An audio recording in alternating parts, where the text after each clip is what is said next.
Salibonani my viewers lama subscribers AVG Reality Channel igama umxolisi isibonge sakwaNcube ngithemba lithola liphile kahle ngithe ake ngiphendule imibuzo ethile lisanda kuyibuza lizakhumbula ukuthi ngemva kubana sesimemezele ukuthi iZimbabwe Consulate sizaqala ukwamukela ama applications ama passport eSouth Africa. Kulabanye benu of course abasele belembuzo amanye bayibuze ngaphansi kwevideo lessons leyo kwathi abanye bathumela ama messages ku WhatsApp abathanda ukukwazi ukuthi yini efunakalayo nxa umuntu applyela iPassport okufanele ukuthi abuya kuthwele.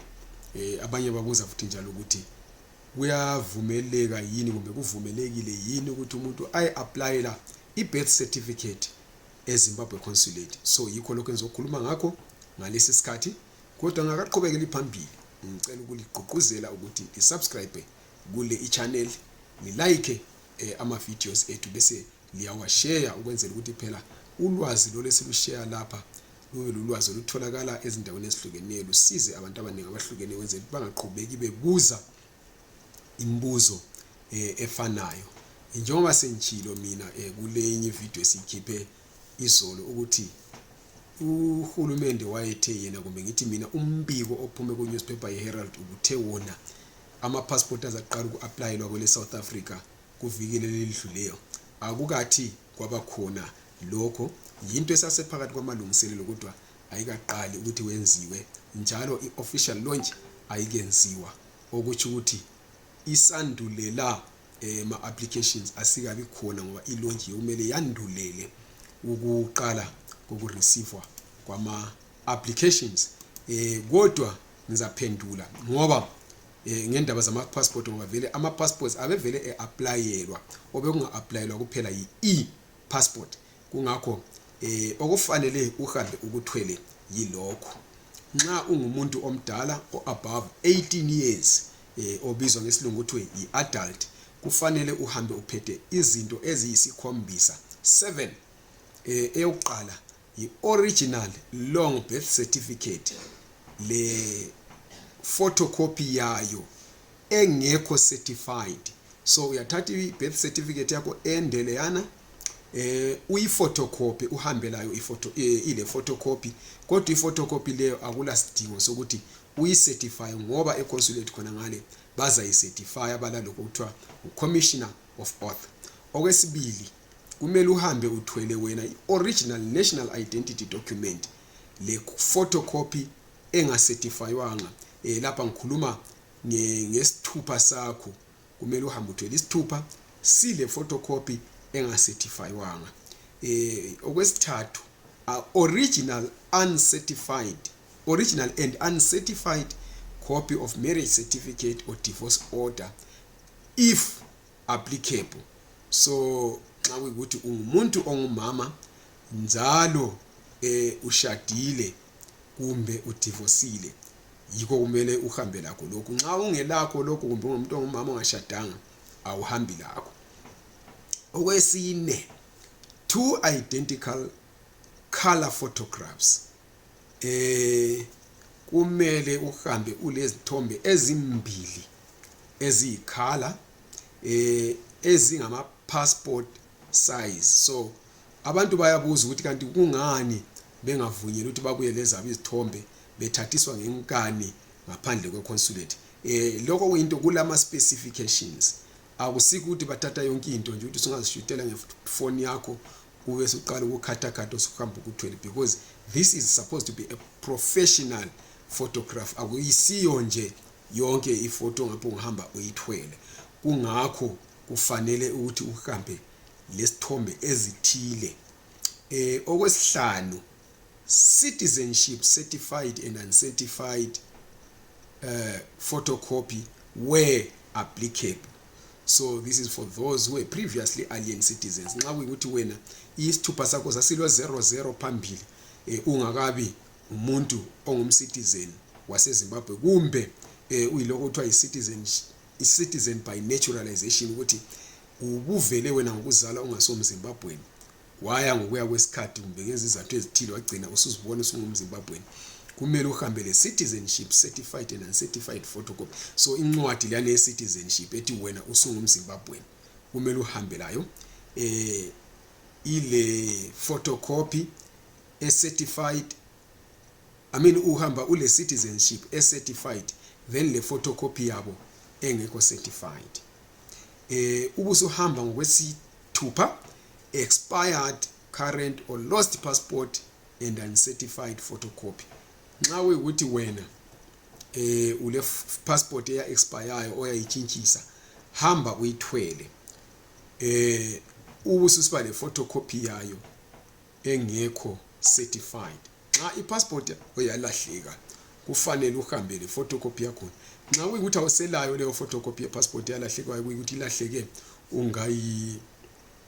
ungayifotokopanga, kulento ukuthi uyenze, angazi ukuthi bayenza yini lapha econsulate ngoba kakhulumi ngayo, kuthiwa yi lost document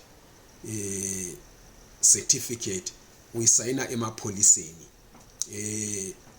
Angazi lapho ukuthi bayakwenza yini, kodwa ngikwazi bekusenziwa nxa usiyothatha ekhaya ukuthi uyahamba emapholiseni uyesayina iform okuthiwa yi lost document form, bayisayine emaphoyisa laphana bayifaka isidini bese uhamba uyithwele passport office.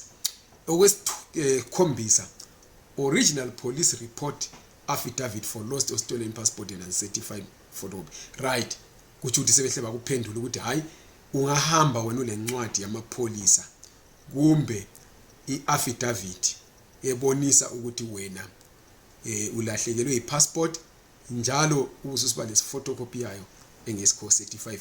Ma ungelayo iaffidavit yakho kumele ukhulume ukuthi wena ipassport yakho ilahleke ungela photocopy.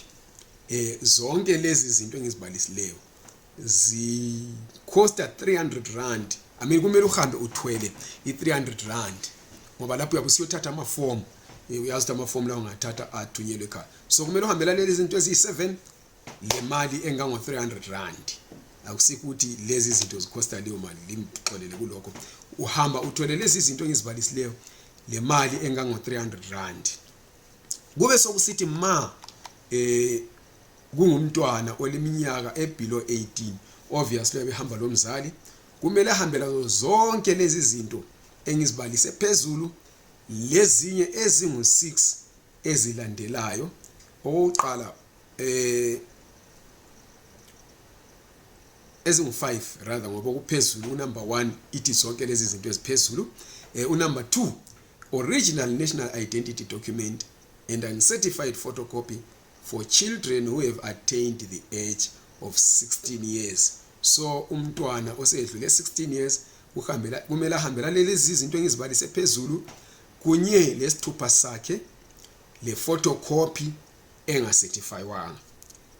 Ahambe futhi njalo ethwele i-original national identity document or valid passport and uncertified photocopy for the father, mother or other legal guardian. So hamba lesithupha futhi njalo yesi original kunye le passport engaka expire, lama photocopy angikhona angacertifywanga, okungokomzali ongaba ngubaba, abe ngumama kumbe umzali omgcinileyo obizwa ngesilungu kuthiwa illegal guardian.